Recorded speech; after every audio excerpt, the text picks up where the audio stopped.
Hey everyone, Ross here. Welcome back to the channel. Welcome to a brand new little several part series of the Ultimate Beginner's Guide to Arena Breakout. Now sometime this week, if you have been invited, you're going to get the invitation to the early access. So if you're just trying the game for the first time and a lot of things are going to confuse you and stuff, this is the best video to watch. So what I'm going to do in this video, guys, I'm going to go through the menus, I'm going to go through kitting yourself out and everything else that literally happens at the start of the game. Obviously you can see here at the top left I'm level 30, so what I've done is I've happily downloaded this little red arrow that I can use throughout the video so that you're not confused exactly what I'm talking about, and it saves us putting badly drawn circles around everything. So I'm just going to point at it with this red arrow here. So without further ado, guys, if you'd hit that subscribe button, we can get straight into it.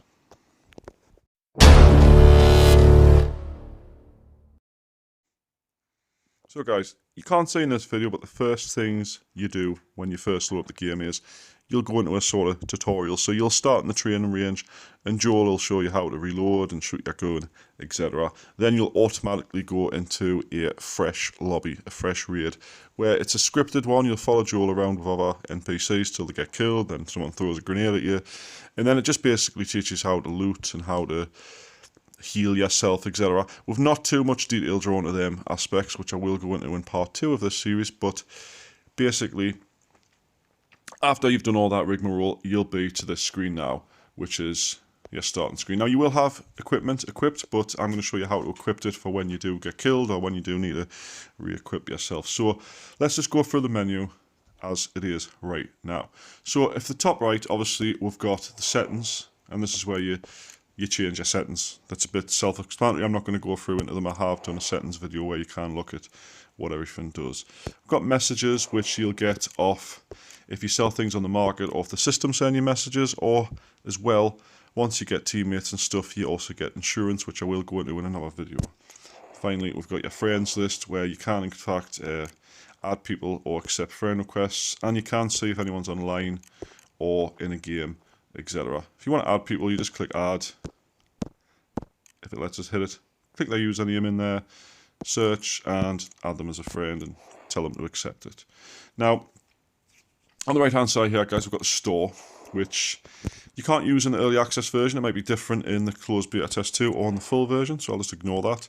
We've got event, which is like events that are in the game right now. It's empty at the moment because this is the early access server, but that's usually full. And BP finally is the battle pass, which you can work through and get various rewards from. Now, on the bottom here, if you click rank, if you do, you have to hit level 16 before you can unlock rank, but you do get a rank and you get rewards such as outfits, etc. from your ranking. I can't remember how to view all the rewards, but lots of ranks to go through if you want to do that. A task, which will show you, if it lets us click it, you've got your daily tasks in the middle here. Now, one's like log in, one's do 3 raids, one's successfully extract, earn coin in the market, which is sell things, and bring out loot, so you get some free experience and coin from this. Now, any experience you get will count as character experience and battle pass experience, so don't worry about how to get that now. However, there is a weekly limit to battle pass experience. I think it's roughly about 10 levels or something, so you can only do like 10 levels per week, so let's go ahead and claim that. Anyway, then we've got main quests. These are quests you get from your traders, which I'm going to go through in a moment. And you've got weeklies, which you do get off a certain trader as well.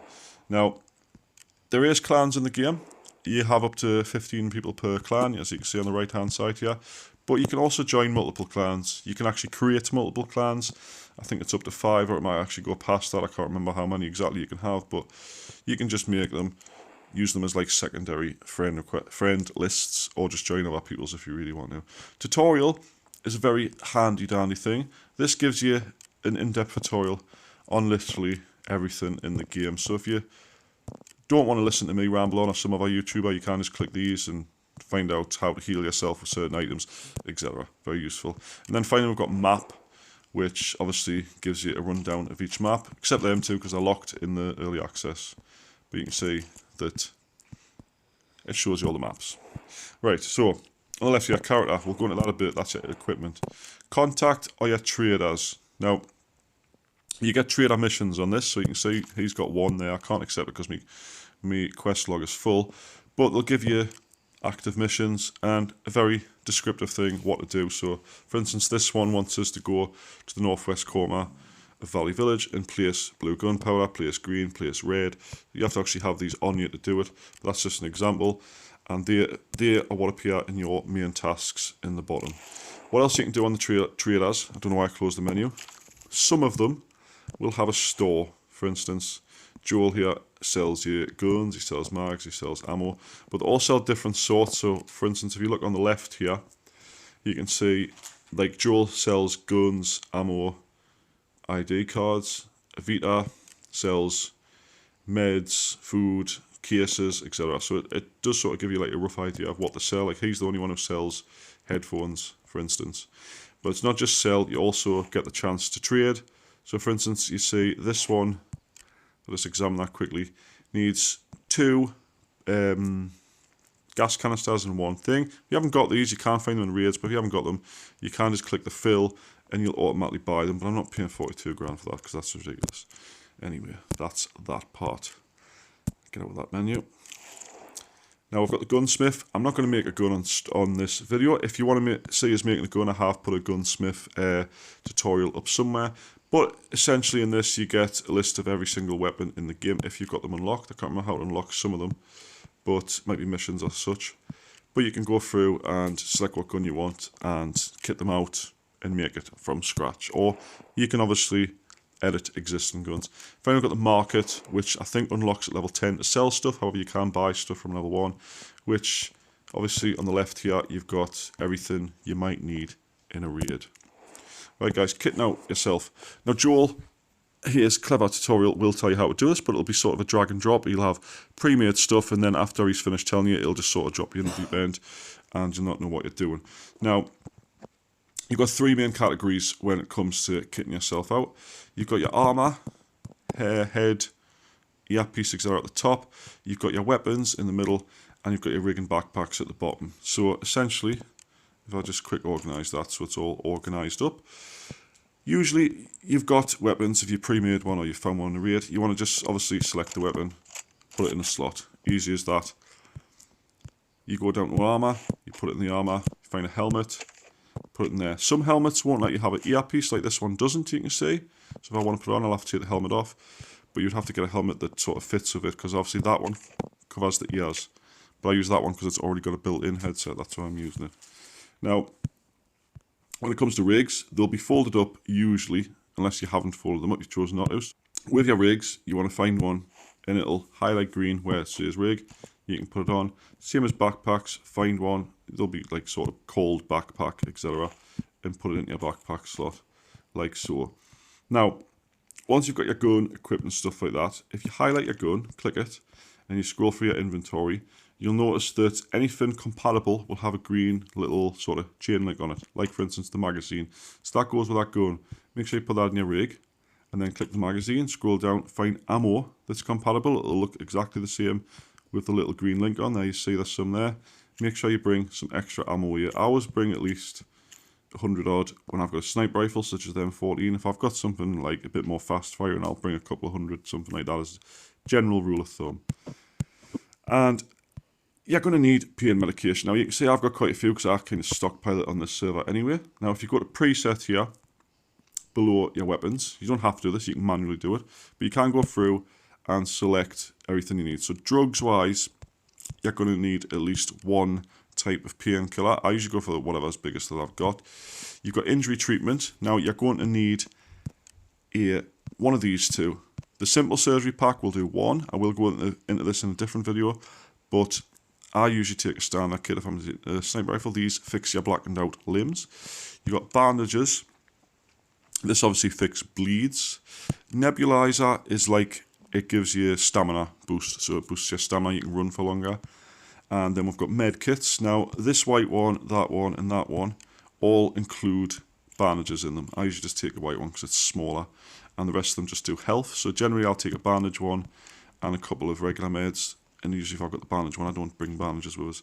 Right, Drugs down here, we've got syringes. These do different things. The blue ones increase your strength so you can carry more for longer periods of time, obviously during the duration. The red ones increase your stamina, like regeneration and amount. And the green ones give you sort of a heal over time buff that gradually heals you. Now, I usually take a red one with us just so I've got stamina to run. Next, we've got throwable items. Now, these are entirely up to you. If you want to take grenades into a raid, I usually take at least 1 smoke grenade, 1 Molotov, and 2 regular grenades. And you just press equipped. Anything you don't have, it'll automatically come into purchase like this. And you can just purchase, and it'll automatically slot it in your rig for you. If there's not room in your rig, it'll go into your backpack.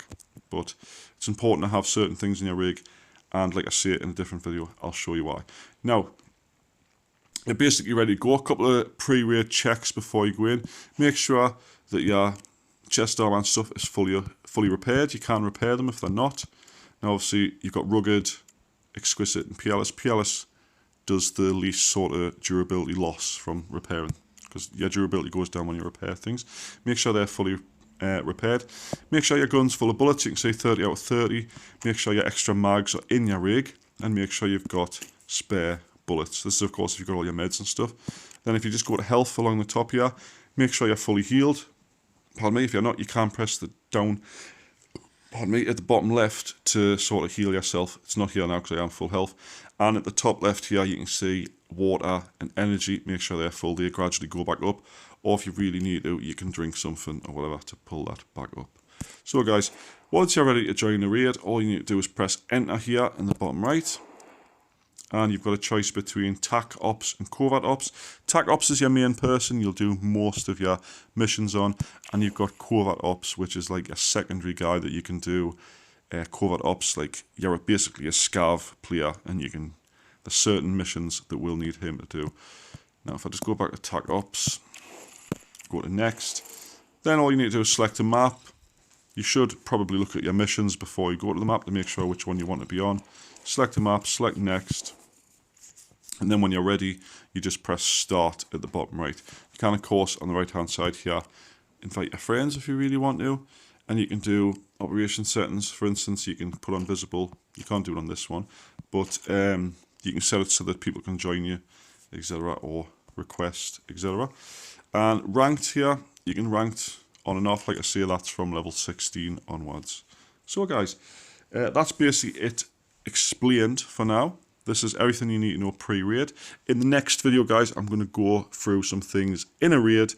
And if you're interested in seeing that, please hit that subscribe button, because it'll probably be tomorrow. So thanks so much for watching, guys. And I'll see you in the next one. Thanks for watching. Bye-bye for now.